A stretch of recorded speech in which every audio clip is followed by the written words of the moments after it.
कहते हैं सत्ता उस नगीने का नाम है जिसे पाने के लिए नेताजी हर वो पैंतरे अपनाते हैं, हर वो तिगड़म लगाते हैं जिससे वो उनकी मुट्ठी में आ जाए। लेकिन ये सियासत है जनाब, कभी किसी एक की होकर नहीं रहती और इसकी तकदीर तय करती है कि नेताओं के भविष्य को बुनने वाली भोली भाली जनता हो। चाहे तो वो राजपाट नेताजी के हाथों में थमा दे और चाहे तो एक झटके में सब कुछ छीन ले, क्योंकि यही देश का लोकतंत्र है। इस लोकतंत्र के त्योहार का जश्न मनाने का समय धीरे धीरे पास आ रहा है 5 राज्यों के चुनाव के रूप में, और इससे हिंदी पट्टी का सबसे अहम राज्य है राजस्थान, जहां की सियासत के गढ़ में हम आपको लेकर जाते हैं। इसे लेकर आज हम फिर हाजिर हैं।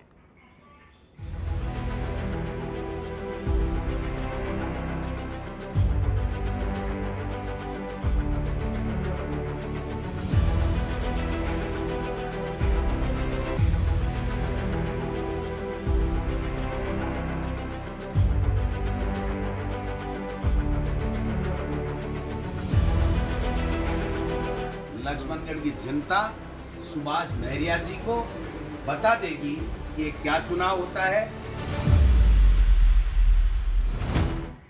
तो राजस्थान की सियासत का रिवाज सन 1998 से ऐसा बना कि टूटने का नाम नहीं ले रहा।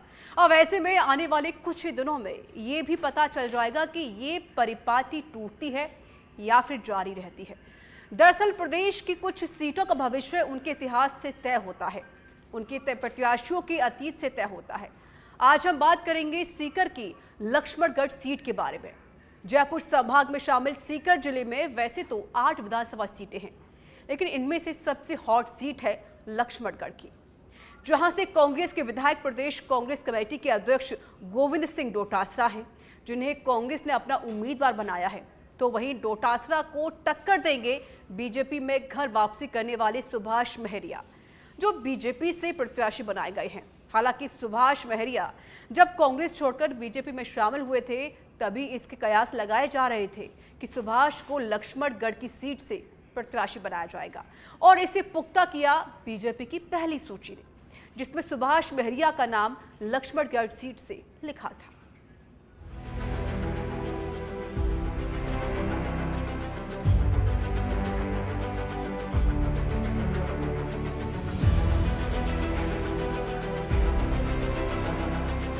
लक्ष्मणगढ़ की जनता सुभाष महरिया जी को बता देगी कि क्या चुनाव होता है। देश को सबसे ज्यादा सैनिक देने वाला शेखावटी अंचल सियासत के मोर्चे पर भी सबसे आगे खड़ा हुआ है। एक वक्त था जब प्रदेश के दोनों बड़े राजनीतिक दलों की कमान शेखावटी क्षेत्र के नेताओं के हाथ आ गई थी। इस अंचल ने दोनों ही दलों को अब तक 5 प्रदेशाध्यक्ष दिए हैं। शेखावटी क्षेत्र के ही सीकर की सियासत भी बेहद दिलचस्प है। अब तो सीकर को संभाग बना दिया गया है, जिसके बाद से यहाँ पर राजनीति के पैमाने ही बदल गए हैं। राजस्थान के शेखावटी इलाके में अपनी कला, संस्कृति और पधारो म्हारो देश की परंपरा को समेटे हुए सीकर जिला शान से खड़ा है। मुख्यमंत्री अशोक गहलोत की राजस्थान को 19 जिलों और 3 संभागों की सौगात के बाद सीकर को अब संभाग बना दिया गया। रियासतों के समय में सीकर ठिकाना जयपुर रियासत का ही एक हिस्सा था। सीकर की स्थापना सन 1687 के आसपास राव दौलत सिंह ने की थी, जहां आज सीकर शहर का गढ़ बना हुआ है। वह उस जमाने में वीरभान का बास नामक गांव होता था। मुख्यमंत्री अशोक गहलोत ने सीकर को संभाग बनाया तो प्रदेश अध्यक्ष डोटासरा का उनके क्षेत्र में मान बढ़ गया। आखिर सीकर को संभाग बनाने की मांग लंबे अरसे से उठाई जा रही थी।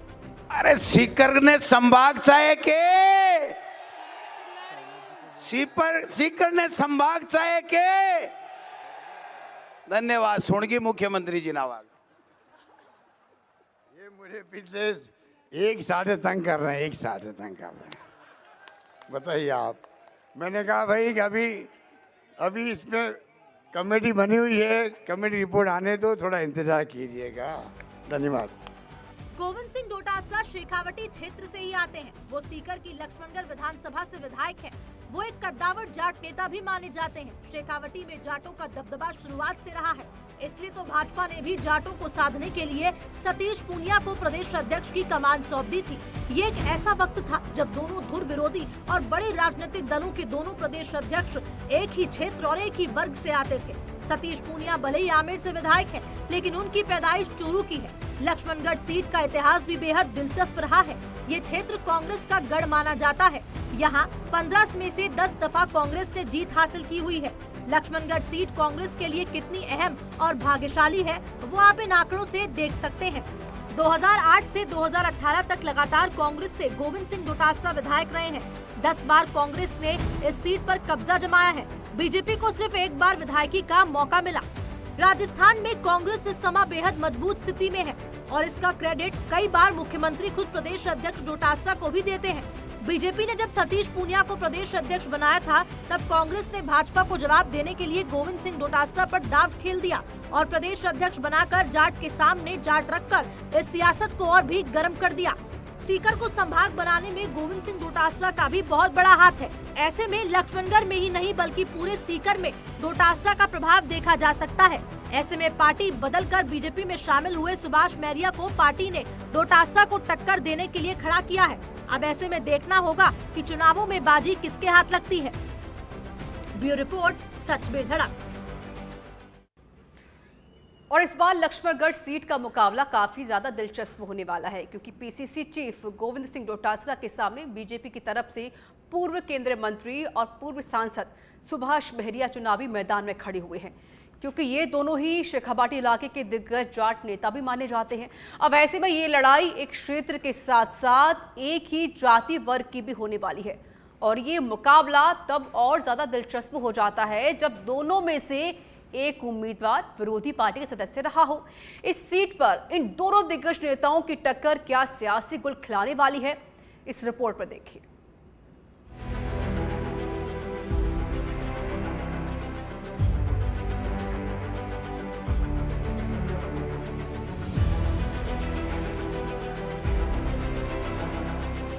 लक्ष्मणगढ़ की जनता सुभाष महरिया जी को बता देगी कि ये क्या चुनाव होता है। सीकर की लक्ष्मणगढ़ सीट कांग्रेस के प्रदेश अध्यक्ष गोविंद सिंह डोटासरा की सीट होने के चलते ये सीट हॉट सीटों में गिनी जाती है। तो वहीं महरिया के आ जाने से अब इस सीट पर मुकाबला बेहद ही दिलचस्प हो गया है। हर कोई अब चुनाव और इसके नतीजों की घड़ी का इंतजार कर रहा है कि इसी सीट पर जीत आखिर किसकी होती है। लेकिन इस चुनावी महासमर के बीच सत्ता के गलियारे का हॉट टॉपिक इस समय गोविंद सिंह डोटासरा पर ईडी रेड का मामला बना हुआ है, जिसमें विपक्ष को भी बैठे बिठाए आरोप लगाने का मौका मिल गया। ऐसे में गोविंद सिंह डोटासरा के घर पर ईडी की कार्रवाई का नतीजा क्या हो सकता है?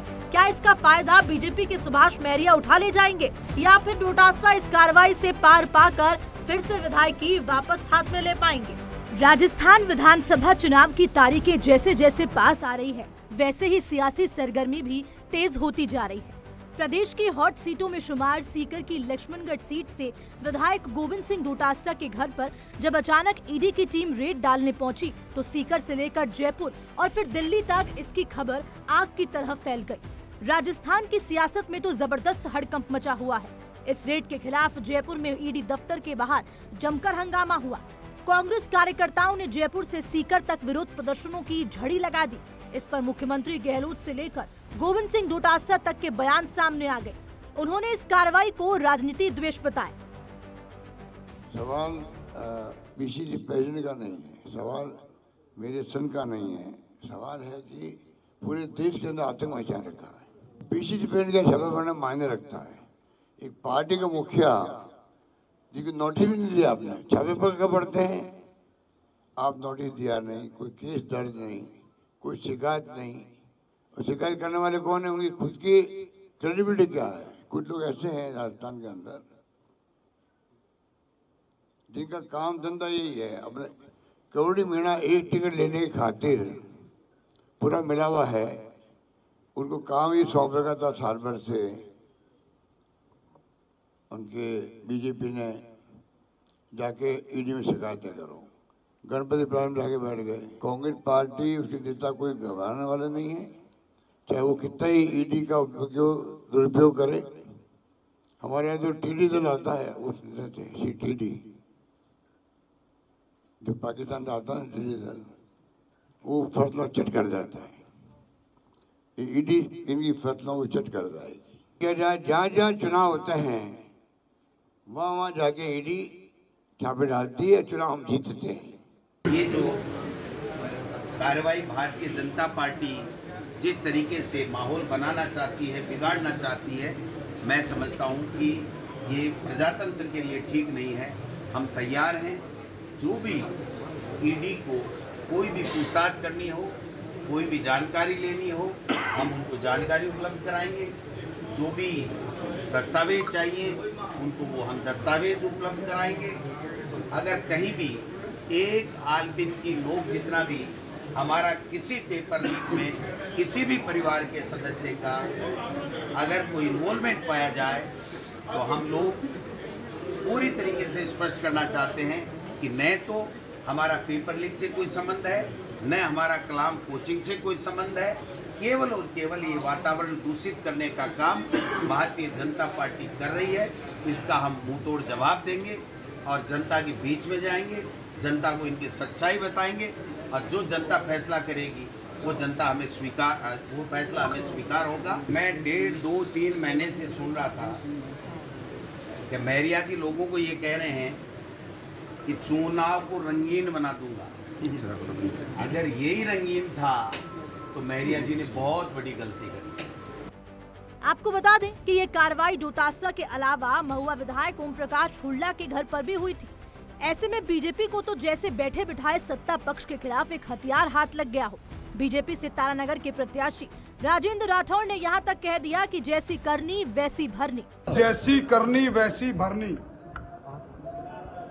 कलाम कोचिंग सेंटर के साथ जब तार जुड़े थे, जब रीट की परीक्षा, जब वो शिक्षा मंत्री थे, जब डबल लॉक से स्ट्रांग रूम से शिक्षा संकुल से पेपर चोरी हुआ था और माध्यमिक शिक्षा बोर्ड के निर्देशक डीपी जारोली ने कहा था कि मुझे बलि का बकरा बनाया जा रहा है,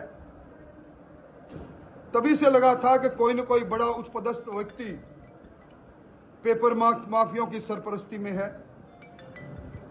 और अब जब बाबूलाल कटारा को ईडी ने इंटरोगेट किया और दूसरे जो लोग पकड़े गए उनको इंटरोगेट किया, तब साक्ष्यों के आधार पर ईडी ने रेड की है। एक एजेंसी है, दूध का दूध पानी का पानी होगा। ईडी की इस कार्रवाई को कई सियासतदान और सियासी मामलों के जानकार चुनाव से जोड़कर भी देख रहे हैं, क्योंकि गोविंद सिंह डोटासरा लक्ष्मणगढ़ सीट से विधायक हैं। ब्यूरो रिपोर्ट, सच में धड़क। लक्ष्मणगढ़ हॉट सीट के हॉट टॉपिक के बाद आगे बढ़ेंगे इस सीट के सियासी समीकरणों और उम्मीदवारों के सियासी प्रोफाइल की तरफ, और बताएंगे कि क्या है अतीत की पन्नों में और जो वर्तमान से गुजरकर भविष्य का रास्ता तय करेगा। क्योंकि यहाँ पर आपको गोविंद सिंह डोटासरा और सुभाष महरिया के पॉलिटिकल करियर के बारे में जानना बेहद जरूरी है कि कैसे इन नेताओं ने सूबे की सियासत पर इतनी मजबूत पकड़ बना ली कि अगर एक ने उसे छोड़ दिया तो दूसरे के हाथ में पहुंच जाएगी।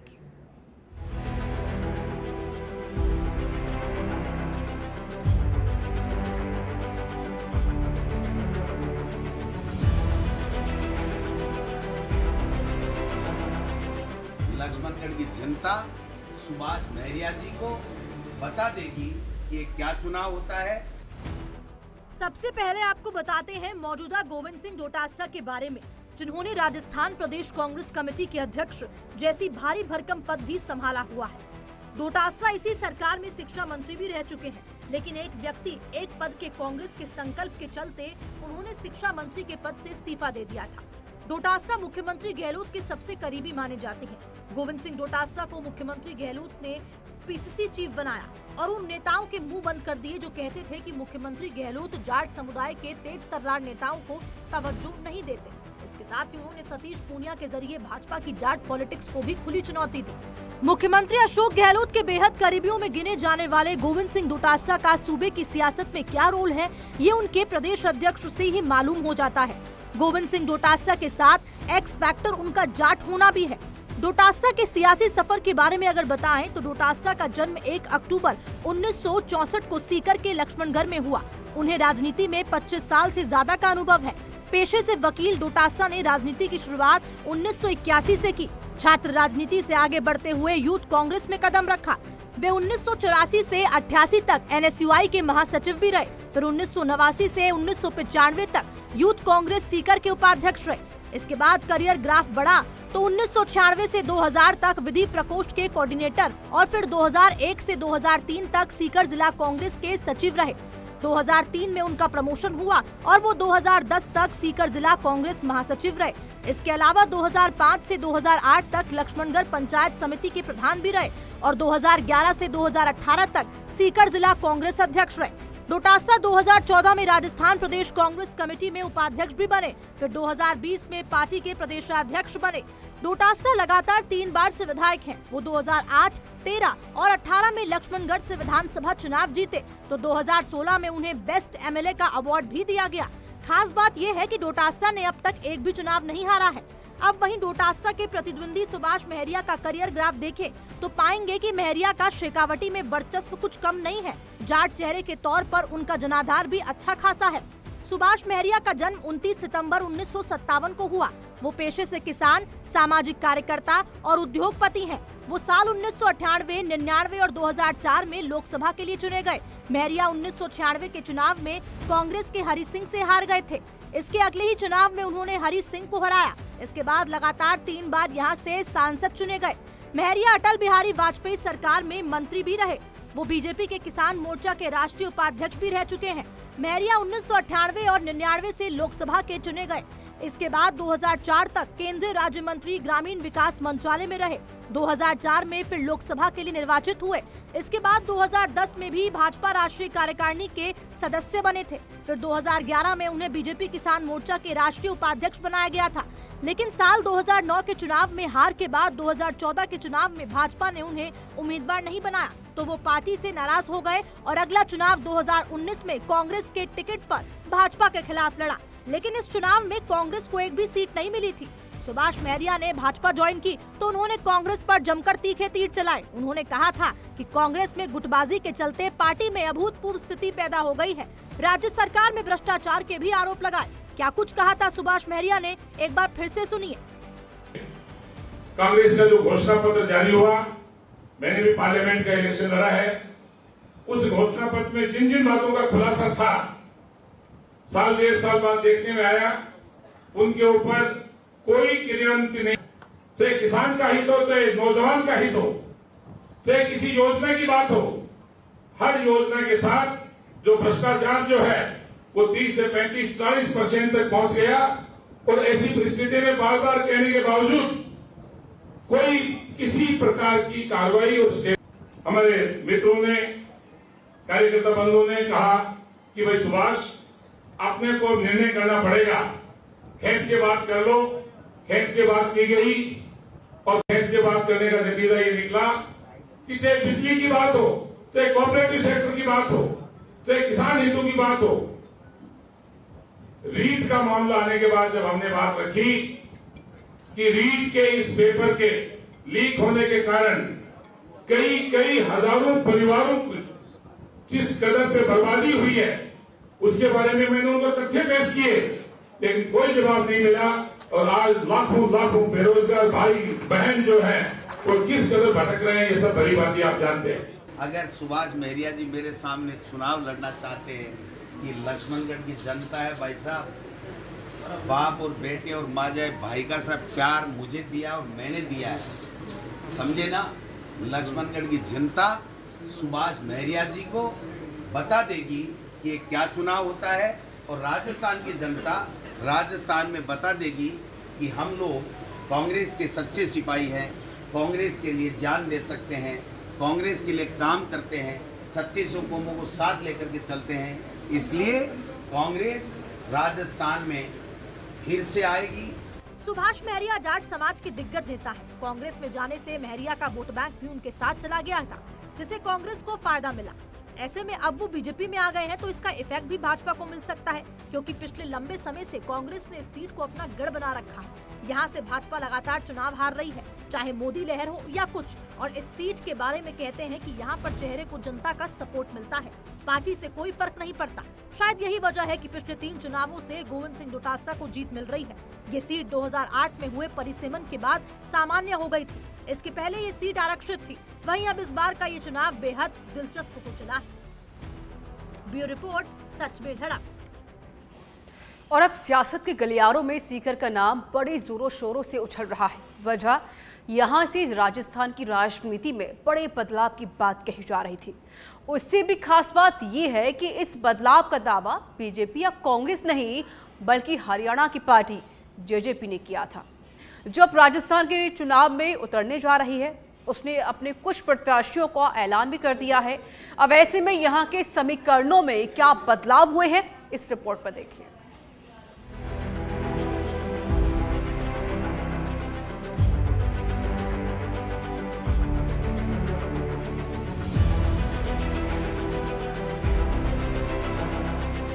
लक्ष्मणगढ़ की जनता सुभाष महरिया जी को बता देगी कि ये क्या चुनाव होता है। 2018 के विधानसभा चुनाव में बीजेपी सीकर की सभी 8 सीटें हार गई थी। पार्टी के लिए सीकर के किले को जीतना कितना अहम है, उसका अंदाजा इसी बात से लगाया जा सकता है कि बीती 27 जुलाई को भाजपा के शीर्ष नेता और प्रधानमंत्री नरेंद्र मोदी सीकर के दौरे पर आए। उन्होंने यहाँ पर किसानों को बड़ी सौगात दी। प्रधानमंत्री किसान निधि के तहत किसानों के खाते में राशि पहुंचाई थी। जनसभा को संबोधन भी प्रधानमंत्री ने किया। सीकर में बीजेपी का क्या हाल है, ये समझकर ही उन्होंने जनता से सीकर की हर सीट पर कमल खिलाने की अपील भी की। राजस्थान के पास सामर्थ्य की कमी नहीं है। राजस्थान के विकास के लिए जैसे पूरा राजस्थान आज मुझे साथ दे रहा है, मेरा शेखावटी भी पीछे नहीं रहेगा, ये मुझे पूरा भरोसा है। साथियों, हाथ ऊपर करके मुझे जवाब दीजिए, शेखावटी की हर सीट, हर विधानसभा सीट, हर बूथ पर कमल खिला करके रहेंगे। ये संकल्प है, ये वादा है। साथियों, ये ऊर्जा पूरे राजस्थान के हर बूथ में कमल खिलाएगी। दरअसल शेखावटी इलाके का चुनावी इतिहास बेहद दमदार रहा है। ये पूरा इलाका कांग्रेस का गढ़ माना जाता है। इसलिए बीजेपी इस इलाके में पार्टी के कमजोर प्रदर्शन को धार देने के लिए प्रधानमंत्री नरेंद्र मोदी का सहारा ले रही है। दूसरी तरफ हरियाणा की जेजेपी यानी कि जननायक जनता पार्टी ने भी राजस्थान के चुनावी महासमर में गोता लगाने की तैयारी कर ली है। बीते 1 साल में दिग्विजय सिंह चौटाला राजस्थान में खासे एक्टिव हैं। राजस्थान के हर मुद्दे पर पार्टी की प्रतिक्रिया आती रही है, चाहे वो राजस्थान यूनिवर्सिटी की बात क्यों ना हो। ये पार्टी आने वाले दिनों में सीकर में एक बड़ी रैली भी करने जा रही है। इस रैली के जरिए पार्टी के महासचिव चौटाला राजस्थान में एक बड़े सियासी बदलाव लाकर जेजेपी की बयार चलाने का दावा कर रहे हैं। उन्होंने साफ साफ कह दिया है कि वो राजस्थान की सियासत में मील का पत्थर साबित होंगे। और वो सोच साफ है कि चाबी का निशान हो और मुख्यमंत्री किसान हो, कमेरे वर्ग का मुख्यमंत्री हो। आज मत खोलो, पीछे से मत खोलो भैया। युवा हो, बेरोजगार हो, किसान हो, कमेरा वर्ग हो, दलित हो, पीड़ित हो, शोषित हो, हर वर्ग राजस्थान में दुखी है। कहीं माइनिंग के घोटाले हैं, कहीं पेपर लीक जैसे बड़े मामले हैं, कहीं कोई और विषय है। हर रोज महिलाओं पर बढ़ता अपराध है। इस सरकार से लोग अत्यंत दुखी हैं और शोषित वर्ग जो है, पीड़ित वर्ग जो है, वो इस सरकार को बदलना चाहता है। एक बड़ा परिवर्तन क्षेत्र में आ रहा है और ये रैली उसका मील का पत्थर साबित होगी। एक तरफ बीजेपी इस रिवाज को तोड़ने के लिए पार्टी प्रधानमंत्री मोदी के दम पर भरपूर कोशिश कर रही है, जबकि कांग्रेस के लिए यहाँ परेशानी की बात वो है कि सीकर से मौजूदा विधायक राजेंद्र पारिक की जगह नए चेहरे की मांग उठने लगी थी। यहाँ पर सीकर कांग्रेस प्रत्याशी का चेहरा बदलने की मांग को लेकर शहर के सैकड़ों मुस्लिम युवकों ने विरोध जताया था। यही नहीं, लगभग 4 महीने पहले गोविंद सिंह डोटासरा के साथ राजेंद्र पारीक की गर्मागर्म बहस भी हो गई, जिससे डोटासरा से राजेंद्र पारीक का मनमुटाव भी सामने आ गया। कि मैं सीकर को हूँ, मैं ही सीकर का। नहीं है, गलत है, मैं हूँ, कुछ नहीं हो, एक नेता हो जैसे हम भी हैं, ऐसा नहीं हो। अपने सीमा चाहिए आपको, अपने सीमा में रहो, आप सीमा में रहो, कहते रहो, मैं अपनी सीमा में रहो। अपनी सीमा ये ठेका नहीं लिया सीकर का कि ये बनेगा ये नहीं बनेगा, ये ठेका नहीं लिया आपने। चुप करो यार, क्या बात कर रहे हो? क्या बात कर रहे हो? काम तो कोई करे नहीं। बात में सही काम होगा, देखा कैसे क्या तुम्हें होता है? मैं नगर परिषद में एमएलए हूँ सीकर का, मैं होता हूँ। जबरदस्ती पार्टी मतलब कि मैं सीकर को हूँ, मैं ही सीकर का। नहीं है, गलत है, मैं हूँ, कुछ नहीं हो, एक नेता हो जैसे हम भी हैं, ऐसा नहीं हो। अपने सीमा चाहिए आपको, अपने सीमा में रहो, आप सीमा में रहो, कहते रहो, मैं अपनी सीमा में रहो। क्या स्थिति हो रही है? क्या मैसेज लेके जा रहे हो? दरअसल दोनों नेता सीकर के कलेक्ट्रेट सभागार में शकुंतला रावत की अध्यक्षता में बजट घोषणा को लेकर बैठक में मौजूद थे और नवलगढ़ रोड को लेकर राजेंद्र पारीक और डोटासरा की तू-तू मैं हो गई थी।